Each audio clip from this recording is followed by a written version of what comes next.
नमस्कार, जय हिंद दोस्तों। आई होप हमारे सारे शेयर भाई बहन बिल्कुल ही बढ़िया होंगे। आज हम बात करने वाले हैं Hyundai i20 के प्रोज एंड कॉन्स के बारे में।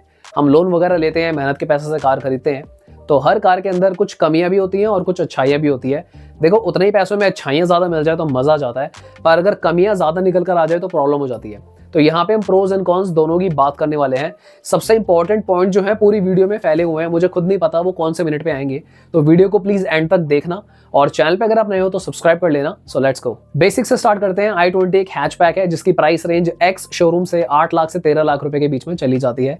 इसके कंपेटिटर्स हो जाते हैं बलिनो, एल्ट्रोज और एक बार को फ्रॉन्क्स भी कह सकते हैं, क्योंकि फ्रॉन्क्स भी एक तरह से हैचबैक ही लगती है। पर अगर आप इनके प्राइस बकेट देखोगे तो नियर बाय सेम ही हो जाते हैं। तो सबसे पहले हम बात कर लेते हैं इस कार के लुक्स के बारे में।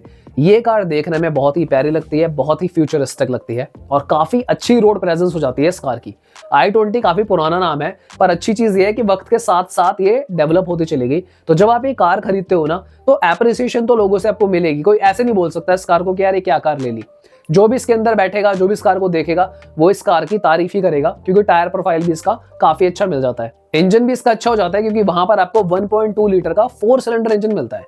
और 4 सिलेंडर इंजन, खासकर Hyundai के इंजन अपनी स्मूथनेस के लिए जाने जाते हैं, बहुत ही नॉइसलेस होते हैं और काफी अच्छा एक्सपीरियंस आपको ड्राइविंग के टाइम पे मिल जाता है। अगर हम पावर की बात करें तो 83 PS और अराउंड 115 का आपको यहाँ पे टॉर्क मिल जाता है। तो पावर भी अपने सेगमेंट के अकॉर्डिंगली काफी जनरेट कर लेता है, ना ही ज्यादा है ना ही कम है। जितनी 4 सिलेंडर 1.2 लीटर इंजन में होनी चाहिए उतनी आपको मिल जाती है। एक अच्छी चीज यहाँ पे ये हो जाती है कि यहाँ पर आपको IVT ट्रांसमिशन मिल जाता है 1.2 लीटर इंजन के साथ ही। तो जिन लोगों को थोड़ा सा ऑटोमेटिक वाइब लेनी हो तो उनके लिए IVT ऑप्शन अवेलेबल हो जाता है। अगर मैं बात करूं इसके one of the finest pros की, वो हो जाती है इस कार के इंटीरियर की फिट एंड फिनिश। अगर आप कोई ऐसा शख्स हो जो कार में बैठने के बाद उससे प्यार ही कर ले अंदर से, तो यहाँ पर i20 वो काम कर देगी। बहुत ही मुश्किल से आपको कोई यहाँ पे नुक्स मिलेगा कि यार थोड़ी सी प्लास्टिक ऊपर हो रही है, नीचे हो रही है, कुछ अच्छा नहीं लग रहा है। बहुत ही बेहतरीन तरीके से इस कार को डेवलप करा गया है और इसके इंटीरियर इतने प्यारे लगते हैं कि देखने में आपको लगेगा कि यार इससे बेहतरीन चीज, इससे बेहतरीन fit and finish, overall appearance, colour combination वो आपको शायद ही किसी और कार में मिलने वाला है। अगर हम बात करें सेफ्टी पॉइंट ऑफ व्यू से, तो 6 एयरबैग आपको इस कार में मिलते हैं, जो कि कॉम्पिटिशन में आपको बड़ी ही मुश्किल से मिलेगा। बहुत सारी कंपनियां हैं जो आपको 2 ही एयरबैग देंगी या फिर 4 दे देंगी। 6 एयरबैग यहाँ पे आपको बेस मॉडल से ही i20 में मिल जाता है।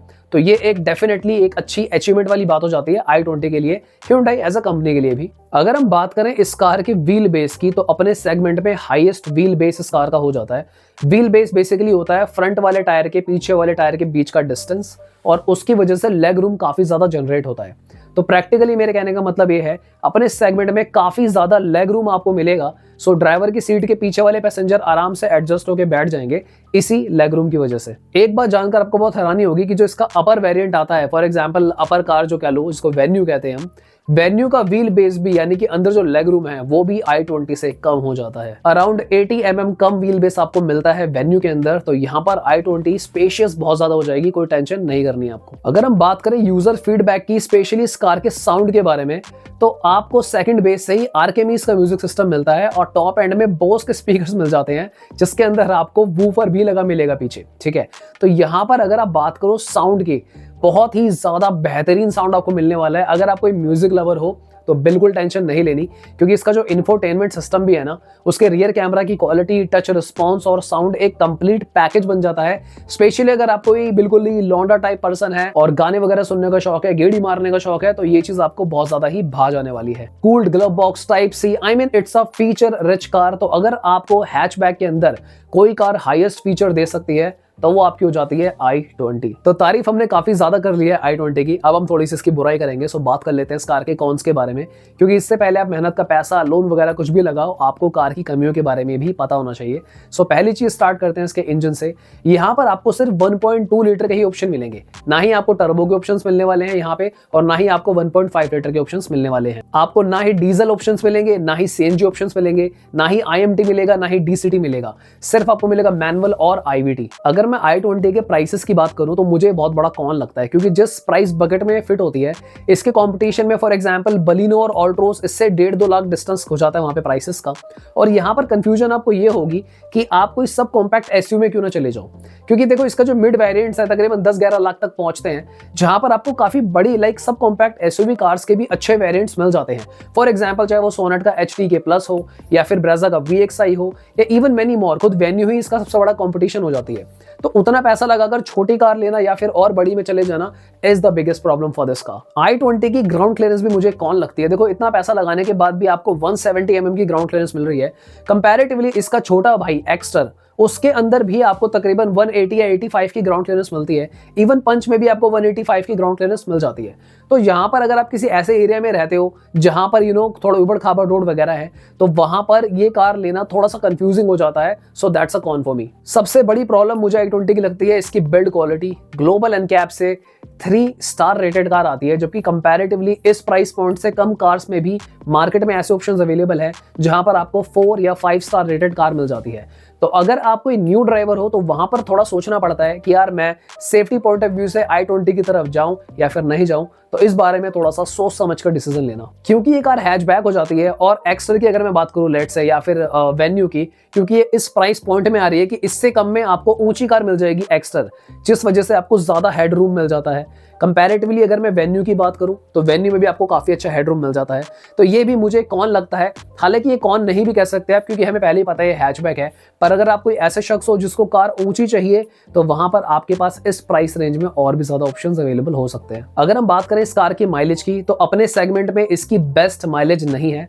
और भी कार्स ऐसी आती हैं जहां पर आपको इससे अच्छी माइलेज मिल जाती है, तो वहां पर ये कौन बन जाता है, क्योंकि और भी कंपनीज है जहां पे 1.2 में आपको बेटर माइलेज और सबसे अच्छा एक्सपीरियंस मिल जाता है। पर देखो अगर मैं बात करूं कार के स्मूथनेस की, इसका इंजन काफी स्मूथ हो जाता है। तो एक बार को अगर आप उसे इग्नोर करना चाहो तो बिल्कुल इग्नोर कर सकते हो। तो फाइनली बात कर लेते हैं कंक्लूजन की। हमने इसके सारे प्रोज एंड कॉन्स डिस्कस कर लिए हैं, इसमें क्या क्या अच्छी चीजें हैं और क्या क्या बुरी चीजें हैं। तो अगर आप अभी भी कंफ्यूज हो कि आपको ये कार लेनी है या नहीं लेनी है, तो दोस्तों मैं आपको एक बात बताना चाहूंगा, कोई भी कार परफेक्ट नहीं होती है। First of all her car में कोई ना कोई कमी होती ही है, चाहे आप कुछ भी कर लो। अगर आप इवन जर्मन कार्स भी देखोगे, वहां पर भी आपको वो महंगी पड़ती है और फिर उनकी माइलेज कॉम्प्रोमाइज हो जाती है।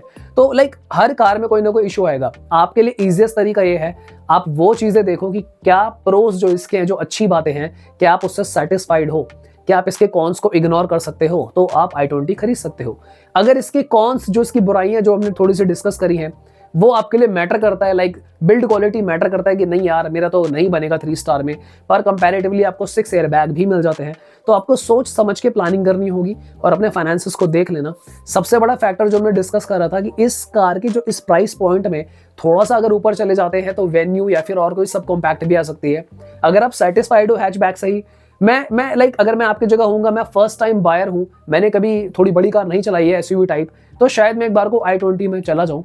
पर अगर आप कोई ऐसा शख्स हो जिसकी ड्राइविंग अच्छी है, जो अपने आप को एडजस्ट कर लेगा फटाफट से ड्राइविंग में थोड़ी बड़ी कार में ही, तो मैं रेकमेंड करूंगा एसयूवी की तरफ मूव करना, थोड़ी ज्यादा समझदारी होगी। अगर आपको Hyundai का ही स्टाइल पसंद आता है तो वेन्यू आपके लिए ऑल्टरनेटिव हो सकती है। या फिर आपको पता ही है कि एक्स्टर में भी सेम ही इंजन मिलता है, अगर कम पैसों में भी आपका काम हो जाता है तो आपको 9-10 लाख रुपए लगाने की नीड नहीं है। आप एक्स्टर भी ले सकते हो, वो भी काफी ज्यादा स्पेशियस हो जाती है, 1.2 इंजन हो जाता है। पर as I said, i20 is not at all a bad car.